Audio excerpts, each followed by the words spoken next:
Saya menjalankan perjuangan bangsa Indonesia dari dulu, kita selalu membela kemerdekaan Palestina. Dan itu mereka tahu. Dan saya selalu katakan dalam pembicaraan saya dengan tokoh-tokoh barat, kita akan ikut. Dan kita siap kirim pasukan perdamaian, asal saya bilang, semua pihak setuju keterlibatan Indonesia. Dan saya juga mengatakan, de facto Hamas harus menerima kita. Itu saya sampaikan. Karena we want to be a peacekeeping force. National caveats.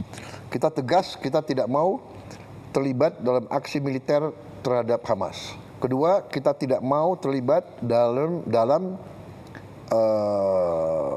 mengambil senjata di weaponization dari Hamas. Kita tidak mau ikut. Yang kita mau adalah menjaga rakyat sipil dari serangan manapun. Itu komitmen kita.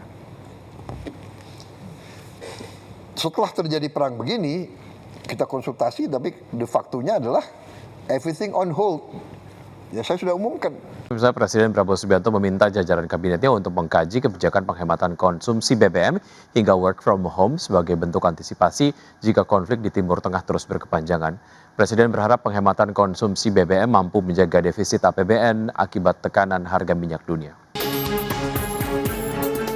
Presiden Prabowo Subianto meminta Kabinet Merah Putih untuk mengkaji kebijakan terkait penghematan konsumsi bahan bakar minyak hingga bekerja dari rumah atau work from home sebagai bentuk antisipasi jika konflik di Timur Tengah terus berkepanjangan. Prabowo mengatakan kenaikan harga BBM ini bisa mempengaruhi banyak hal, sehingga permasalahan ini harus diselesaikan dan perlu dilakukan akselerasi melakukan langkah proaktif, yakni melalui penghematan BBM. Menurut Prabowo, sudah banyak negara yang telah melakukan langkah penghematan konsumsi BBM, salah satunya Pakistan. Langkah yang dilakukan Pakistan bisa menjadi contoh yang dapat dikaji jajarannya di Kabinet Merah Putih untuk diterapkan di dalam negeri. Tentunya kita juga sekarang harus melakukan langkah-langkah yang proaktif. Dalam arti kita harus melakukan penghematan konsumsi BBM. Ya, kita tidak bisa menganggap bahwa apapun terjadi kita aman, ya kita bersyukur kita aman, tapi kita tidak ada upaya untuk mengurangi konsumsi BBM kita. Langkah ini langkah Pakistan ya. Ini hanya sebagai perbandingan. Jadi mereka menganggap ini sudah kritis, jadi dikatakan critical measures. Seolah bahwa ini bagi mereka seperti kita dulu waktu COVID. Mereka melaksanakan work from home, kerja dari rumah untuk semua kantor, pemerintah maupun swasta. Presiden berharap penguatan konsumsi BBM mampu menjaga defisit APBN akibat tekanan harga minyak dunia. Dari Jakarta, Tim Liputan, IDX Channel.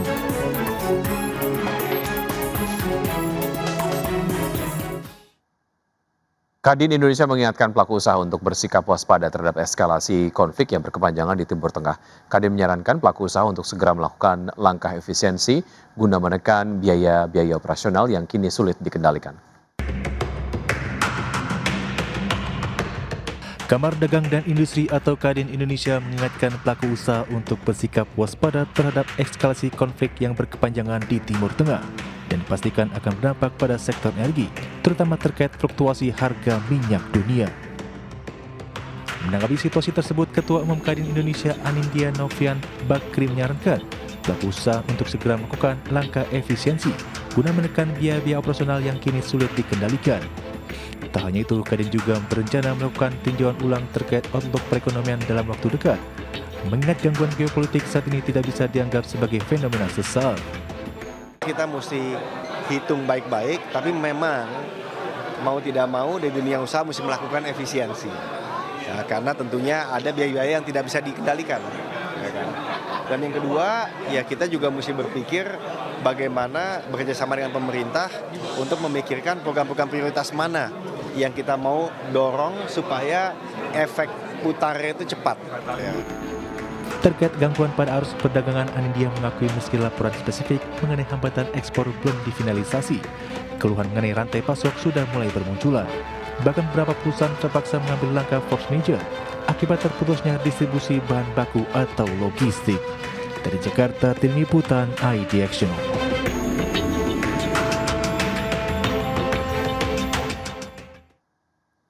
Indonesia dan Jepang resmi menandatangani Memorandum of Cooperation atau MOC untuk pengembangan mineral kritis dan energi nuklir. Kerjasama strategi ini untuk memperkuat rantai pasok energi dan teknologi bersih di kawasan Asia Pasifik. Indonesia dan Jepang sepakat memperkuat rantai pasok energi dan mendukung pengembangan teknologi energi masa depan di kawasan Asia Pasifik. Kerjasama ini khususnya terkait mineral kritis dan energi nuklir. Hal ini ditandai dengan penandatanganan Memorandum of Cooperation atau MOC yang dilaksanakan dalam rangkaian Indo-Pacific Energy Security Ministerial and Business Forum di Tokyo, Jepang. Menteri Energi dan Sumber Daya Mineral Bahlil Lahadalia dalam keterangan resminya mengatakan mineral kritis dan teknologi energi maju kini semakin dipandang sebagai komponen strategis dalam mendukung pencapaian target emisi nol bersih. Selain itu, kerjasama ini diharapkan dapat memperkuat sistem energi yang lebih terintegrasi, tangguh, dan berkelanjutan. Untuk sektor mineral kritis, kerjasama ini diarahkan pada penguatan rantai pasok global agar lebih aman dan andal.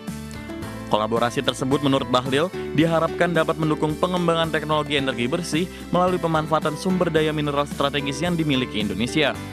Sementara itu, kerjasama di bidang energi nuklir difokuskan pada pengembangan dan pemanfaatan teknologi dengan tetap mengedepankan standar keselamatan yang tinggi. Melalui kerjasama ini, Indonesia berpeluang memanfaatkan pengalaman dan teknologi Jepang dalam pengembangan solusi energi rendah karbon. Dalam menjaga ketahanan energi dan keberlanjutan pasokan, Indonesia berkomitmen mendorong upaya pengamanan cadangan energi secara strategis untuk mengantisipasi situasi geopolitik dan ketidakpastian global untuk setiap negara saling memperkuat kolaborasi. Dari Jakarta, IDX Channel. Ke informasi arus mudik, pemirsa, Menteri Perhubungan Dudi Purwagandi memperkirakan pergerakan masyarakat pada Lebaran 2026 mencapai sekitar 143,91 juta orang. Dari sisi moda transportasi, mobil pribadi masih menjadi pilihan utama dengan 76,24 juta pemudik, disusul sepeda motor dan bus. Menteri Perhubungan Dudi Purwagandi mengungkapkan pergerakan masyarakat pada Lebaran 2026 diperkirakan sekitar 143,91 juta orang. Jumlah itu setara dengan 50,6% penduduk Indonesia. Dudi menyebutkan angka ini menurun sebesar 1,75% dibandingkan survei pada tahun 2025 sekitar 146 juta. Dari sisi moda transportasi, mobil pribadi masih menjadi pilihan utama dengan 76,24 juta pemudik, disusul sepeda motor dan bus. Adapun perakiran simpul transportasi terpadat pada Lebaran 2026 adalah Bandara Soekarno-Hatta, lintas pelabuhan penyeberangan Merak Bakahuni, dan stasiun Pasar Senen, serta terminal Pulau Gebang. Untuk mendukung kelancaran arus mudik, pemerintah telah menyiapkan berbagai moda transportasi. Secara nasional, mobil pribadi menjadi sarana utama pemudik dengan 76,24 juta orang, disusul oleh sepeda motor dan kendaraan bis. Berikut adalah perakiran simpul transportasi terpadat pada angkutan Lebaran 2026, yaitu Bandara Soekarno-Hatta, lintas pelabuhan penyeberangan Merak Bakahuni, dan stasiun Pasar Senen, serta terminal Pulau Gebang.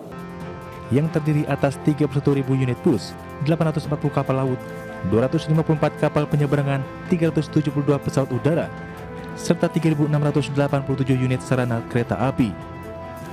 Selain itu, pemerintah juga menyelenggarakan program mudik gratis. Dari Jakarta, tim liputan IDX Channel. Pemirsa, emiten beton PT Wijaya Karya Beton Tbk masih terus berupaya untuk menjaga kinerja tetap kokoh di sepanjang tahun 2026. Proyeksi ini diambil di tengah lesunya industri konstruksi akibat gejolak ekonomi global dalam beberapa bulan terakhir. Emiten beton PT Wijaya Karya Beton Tbk masih terus berupaya untuk menjaga kinerja tetap kokoh di tengah lesunya industri konstruksi, di mana sepanjang tahun 2025 lalu perseroan masih mampu mencetak laba meski kinerja belum sepenuhnya kuat, terutama dipicu sentimen global dan domestik dalam beberapa bulan terakhir. Sebagai informasi, emiten berkode saham WTON mampu mencatatkan pendapatan usaha senilai 2,51 triliun rupiah per kuartal 3 2025.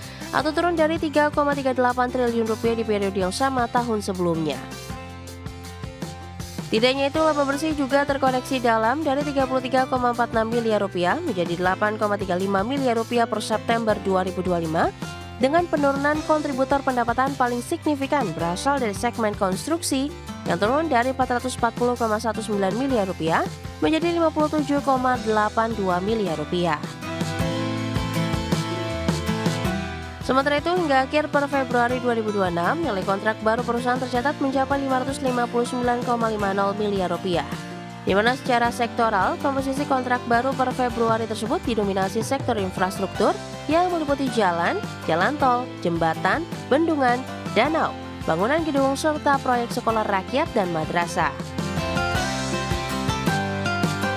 Dengan target pertumbuhan di tahun 2026, manajemen Wika Beton mengalokasikan anggaran belanja modal atau CAPEX sebesar 62 miliar rupiah yang digunakan untuk melakukan rekondisi dan perbaikan fasilitas produksi yang tersedia serta penguatan digitalisasi dan sistem ERP guna meningkatkan efisiensi, pengendalian biaya serta manajemen risiko di seluruh lini usaha.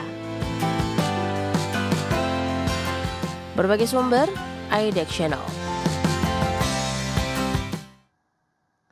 Emiten properti milik Sugianto Kusuma atau Agwan, PT Bangun Kosambi Sukses Tbk atau CBDK, mencatat kinerja keuangan positif sepanjang tahun 2025.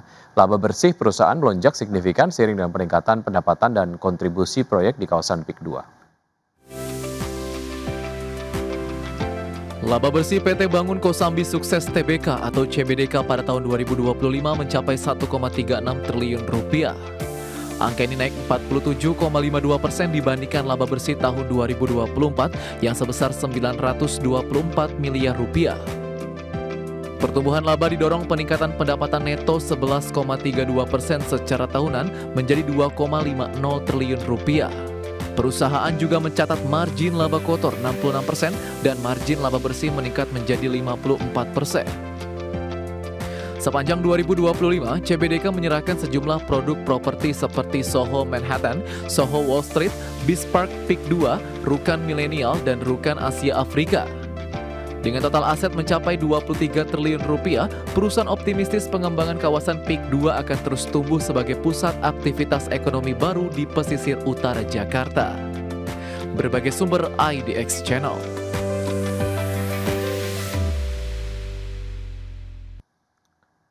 Ya, selanjutnya kinerja PT Sumarekon Agung Tbk sepanjang tahun 2025 mengalami penurunan. Pendapatan perusahaan properti ini terkoreksi 2 digit dan laba bersih turun hampir setengahnya dibandingkan dengan tahun sebelumnya. PT Sumarekon Agung Tbk membukukan pendapatan neto sebesar 8,76 triliun rupiah sepanjang 2025. Angka ini turun 17,47% dibandingkan pendapatan tahun 2024 yang mencapai 10,62 triliun rupiah. Sementara itu, laba bersih yang dapat didistribusikan kepada pemilik entitas induk tercatat 766,55 miliar rupiah. Angka tersebut menyusut 44,18% secara tahunan dari 1,37 triliun rupiah pada 2024. Laba per saham dasar juga turun menjadi Rp46,43 dari sebelumnya Rp83,19. Meski kinerja laba terkoreksi, total aset Sumarekon Agung justru meningkat menjadi Rp38,34 triliun pada akhir 2025 dari Rp33,53 triliun pada tahun sebelumnya. Total liabilitas tercatat Rp22,33 triliun dan ekuitas Rp16 triliun. Sementara kas dan setara kas perusahaan mencapai Rp3,37 triliun di akhir Desember 2025. Berbagai sumber IDX Channel.